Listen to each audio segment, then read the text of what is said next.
I want to echo a couple things that Harvey said here. First and foremost, I have said from the start, it seems like LAPD and the medical examiner's office are completely at odds here. And I spoke to a forensic death investigator the other day, Joseph Scott Morgan, about the possibility of Celeste's body being frozen at one point, not being frozen upon discovery, but at one point. Now, what he said was a medical examiner would be able to tell based on doing tests with the tissue. So they would be able to see if the body had thawed, had unthawed through microscopic cellular tissue. I mean, his words, not mine. But when TMZ got this leak from a source close to the medical examiner's office, my understanding was that testing had been done.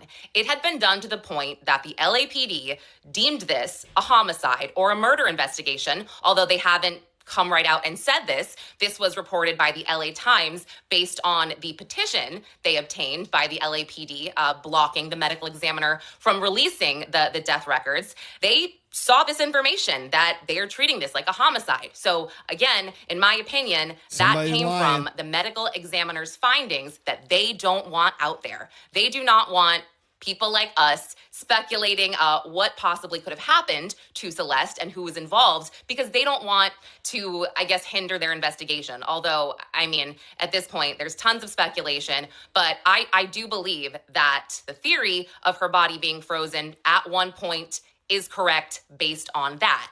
Now, just piggybacking off of this, on that petition to block the records from being released, the LA Times said they saw a grand jury number, which sort of got them thinking, okay, is a grand jury being convened? And yes, as Harvey said, it's an investigative grand jury. So these types of grand juries could take a really long time. I mean, we're talking months here. It's not going to be easy and it's not going to be fast. However, This is a step in the right direction.